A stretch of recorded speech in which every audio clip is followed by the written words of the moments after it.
สวัสดีค่ะ and welcome back to the Brain Insight with me กรกนก วิชิตพันธ์ reporting to you all the latest news on Buddhism from around the world. If you are wondering how meditation affects on your mind and body, here are some interesting facts for you. Meditation is much more than a trendy ancient practice. From stress relief to fighting depression to lowering heart disease.Happiness.com discusses 6 scientifically proven benefits of meditation. 1. Stress relief. Research on post-traumatic stress disorder patients shows that meditation works by balancing the nervous system, improving brain coherence, and restoring hormonal levels to a state of equilibrium.The study also provides scientifically proven evidence that meditation helps people to cope better with stressful situations. 2. Lowering the risk of heart disease. High blood pressure is the recognized risk factor for coronary heart disease. A long-term study by the AHA shows that the risk of patients suffering from cardiovascular conditions or dying or suffering a heart attack stroke is reduced by 48% when compared to a control group in a similar physical condition who did not meditate. 3. Stopping smoking. Meditation makes giving up smoking easier. The effect of meditating regularly is cumulative, and as stress is reduced, so the impulse to smoke is lessened.One study of people meditating daily showed that 50% had given up smoking 2 years into the program. 4. Boosting happiness. Studies at Kyoto University discovered that the puccinus area of the brain was larger in the people who rated themselves as happy and upbeat than in those with a more negative outlook on life. Science has shown that regular meditation can actually boost the brain's gray matter.It appears that we have the ability to grow our own happiness. Dr. Wataru Sato furthermore says that now we understand that meditation increases gray matter in the precuneus. It will be possible to design scientifically based programs to grow a happier brain. 5. Improving cognitive abilities.Recent research on a group of participants aged between 55 and 75 demonstrate that mindfulness meditation techniques improve goal-directed visual spatial attention span. Meditation techniques are useful strategies to slow the cognitive decline experienced in aging. And 6. Improving the well-being and happiness of employees. A happy, healthy workforce is the key to the success of a company.After offering a mindfulness course to 600 of the employees, Transport of London found that 80% had seen an improvement in their relationships and felt more relaxed. More than half felt happier at work, and 64% experienced better sleep patterns. Special thanks to happiness.com/en.Now that we know the 6 benefits of meditation, let us review the 3rd Dhammacaya meditation retreat that just ended last week. The main teaching of this course is MRCO, which is mindfulness, relaxation, consistency, and observation. The participants had a chance to practice chanting and meditation. There were also special activities for the participants to relax, such as exercises,blowing bubbles, and walking meditation. In addition, the participants attended the alms offering ceremony, which for some people was the first time to give alms. For foreigners, there was also the first time that the Dhamma tutoring was given to the participants. There was the hallmark benefit of the program, as personally stated by the most participants.Dhamma tutoring improved the ability to maintain mindfulness and relaxation, solve obstacles in meditation, and experience progression in their practice of meditation. The participants were very impressed with this program. They felt that it was very different from other programs that they had attended previously. The Dhamma teaching was useful and applicable to everyday life.They gain a lot of happiness from meditation and would like to invite friends and family to join the retreat. The next Dhammacaya meditation retreat will be on 16 to 22nd December 2019, and again on 10th to 16 February 2020. You can be a part of this amazing meditation retreat by clicking the website below. Let us move to Taiwan for the Buddhist Academic Seminar. Buddhist monks from the 3 different sects attended the Buddhist Academic Seminar held on 5th October 2019 at the Grand Hotel in Taiwan. The monks from the Theravada, Mahayana, and Vajrayana sects. Among the attendees, 4 monks from the Dhammakaya Temple in Thailand participated in this Buddhist academic seminar. The monks discussed 4 main topics in Buddhist teachings such as 4 Noble Truths and the prominent different points in each Buddhist text. The forum also aims to promote unity among Buddhist schools and show possibility of how monks, bhikkhuni, and laity can develop collaboration in order to disseminate peace in the community they belong to. At the end of the seminar, representative monks talk how they have propagated Buddhist teachings in the different countries. And lastly, John Paramai from the Dhammakaya Temple in Thailand got a chance to guide everyone through the short meditation sessions. He said, "The result was amazing. I hope this friendship is going to be a beginning of a new era where the unity between all Buddhist schools will help restore peace and happiness to humankind." And we are looking forward to see an amazing seminar like this again. Lastly, we are moving to Canada for the Buddhist art exhibition. The Art Gallery of Greater Victoria in British Columbia, Canada, has launched a project to explore Buddhism's relationship to contemporary art. The project explores 2 sides of one coin: how modern art keeps Buddhism relevant and how Buddhism inspires socially relevant art. The project called In the Present Moment, Buddhism, Contemporary Art and Social Practice kicks off on October 25th with lectures featuring Kay Larson, Suzanne Lacy, and Jody Evans, who will discuss how Buddhism informs their work and the work of others. Curator Hema Sivanestan says she aimed to deepen our understanding of the relationship between Buddhism and contemporary art. The first event lecture on Nothing with Kay Larson take place on October 25th at 7 p.m. at the University of Victoria. Beautiful Trouble, a conversation on activism, art and Buddhism with Suzanne Lacy and Jody Evans is on October 27th at 3:30 p.m. And thank you LanceRoars.com for the news.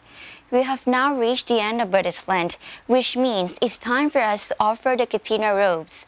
Let us discover the importance and meanings of Katina robes offering.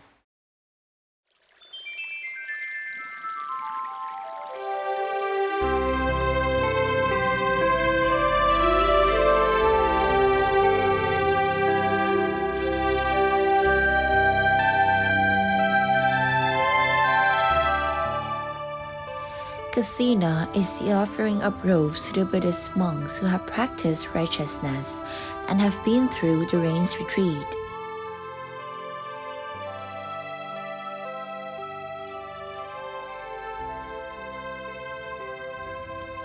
It is a great merit-making occasion for lay devotees, and it earns them tremendous fruit of merit.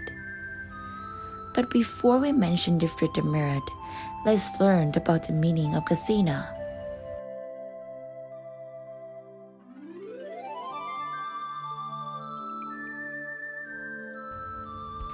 Kathina means an embroidery frame that is used to hold the cloth in place. It can be rectangular or round. Once the cloth is out in place, sewing is then facilitated. Another meaning of Kathina is the offering of robes to the Buddhist monks who have completed the rains retreat.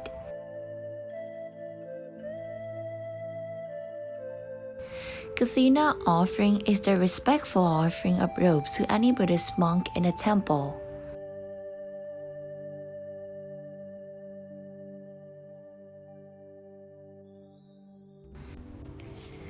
The occasion of Kathina can also be called a season of changing into a new robe.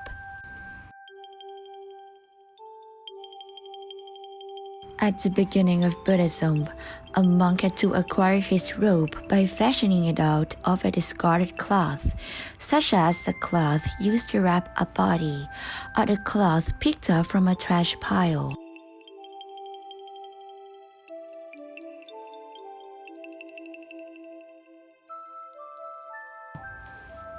In those days, cloths were rare and precious. When a monk fashioned his robe out of a discarded cloth, it signified him as a reclusive person in search of emancipation.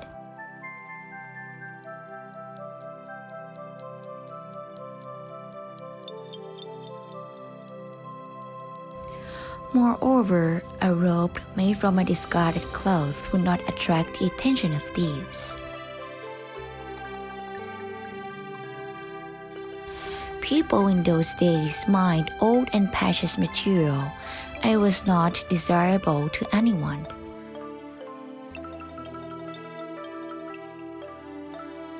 But later on, the Lord Buddha permitted Bodhi devotees to offer cloths to the monks.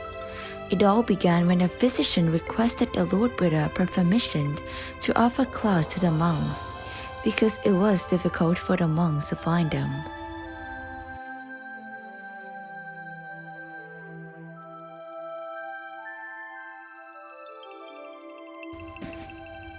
The robe design came from the Lord Buddha.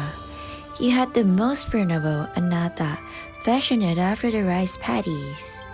The robe was stitched together using many pieces of cloth so that it looked just like the rice paddies in order to mar the robe and render it undesirable.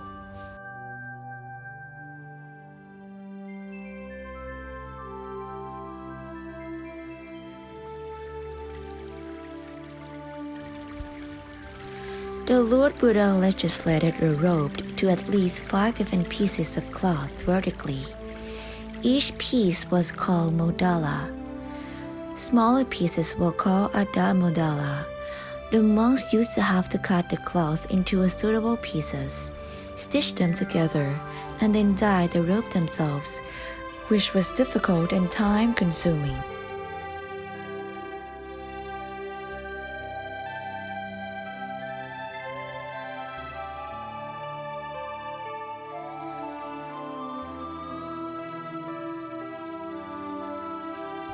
They were permitted to use such materials as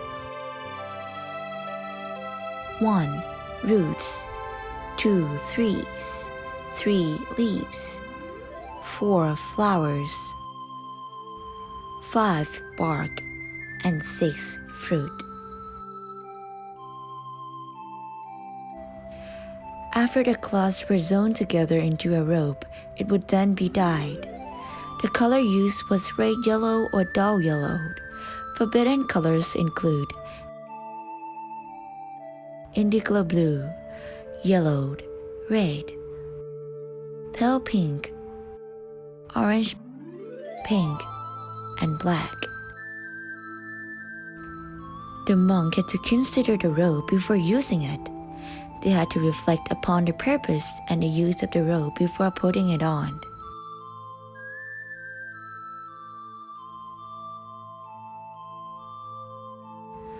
Once the ritual was completed, the monks would root the robe and care for it well, because the robe was considered a victory flag of the arrowheads.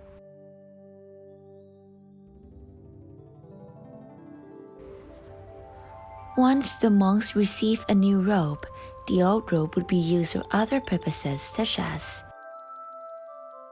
lining the ceiling. The old ceiling liner would then be used as a bed sheet.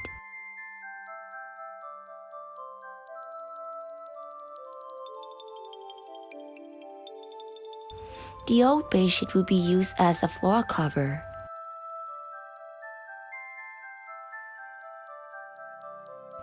The old floor cover would be used as a floor mat.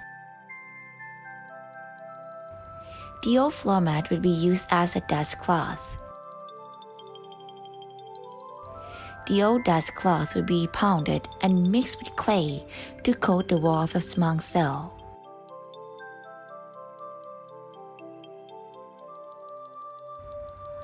Therefore, the offering of robes are used for many purposes, and the offering of robes earns the donator great merit.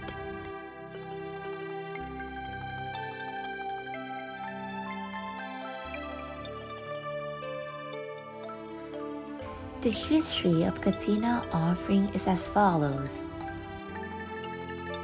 Once, while our Lord Buddha was staying at the Jetavana temple in Savatthi, there were 30 monks from Pathiyarat who were on their way to see the Lord Buddha at the Jetavana temple in Savatthi.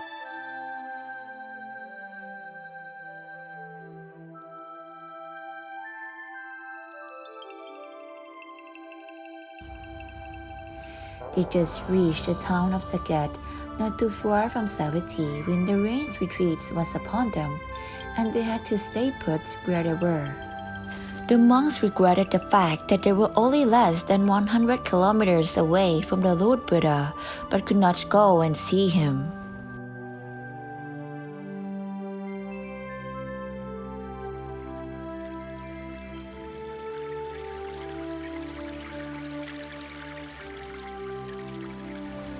After the rain's retreat, the monks renewed their pledge to support one another.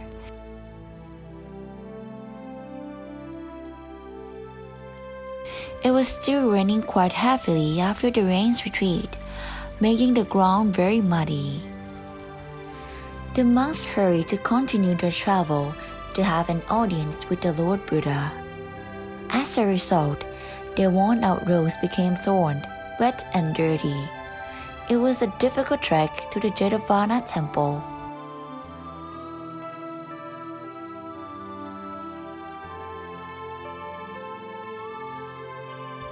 As soon as they reached the temple, they went immediately to see the Lord Buddha, amid their wet and dirty robes.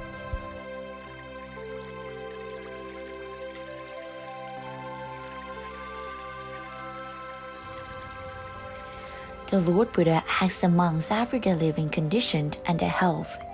He wanted to know how they spent their rain's retreat and whether they were harmonious and were able to beg for alms.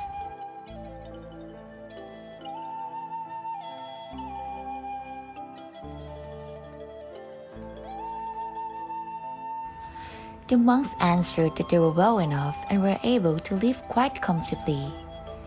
They told him that they had lived in peace with one another.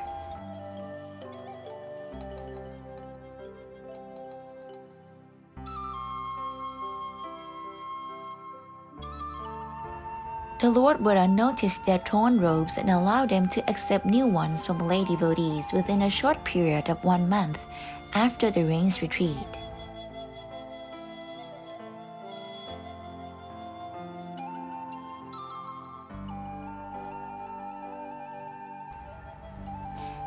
After receiving the new robes, the monks were allowed 1.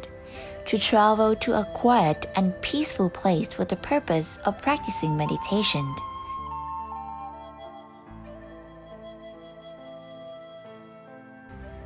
2. To travel without a complete set of robes. 3. To dine with other monks at the same table or in a group. 4. To accept additional offering of robes.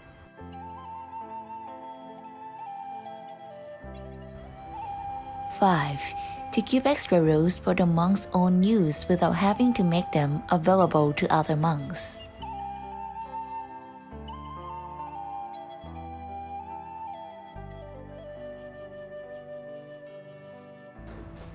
This is the history of Kathina offering and what the monks can do after the ceremony.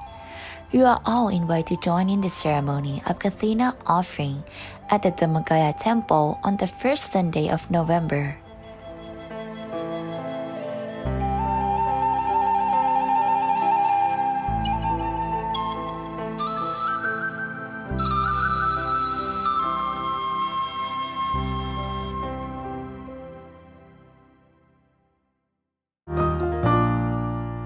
This meritorious event happens only once a year, and it yields a tremendous amount of merit. At Bright Insight, we'd like to invite all of you to join the Katina offering ceremony with all the Magaya branches worldwide. Let us end at Bright Insight with the Lord Buddha's quote. If we should be blessed by some great reward, such as fame or fortune, it is the fruit of a seed planted by us in the past. And that's all for us today. Make sure that you check out all episodes of our news program by visiting our GBN Global Buddhist Network official website, gbnus.com, or from the Facebook page, GBN US. Thank you for joining us and see you again next week. สวัสดีค่ะ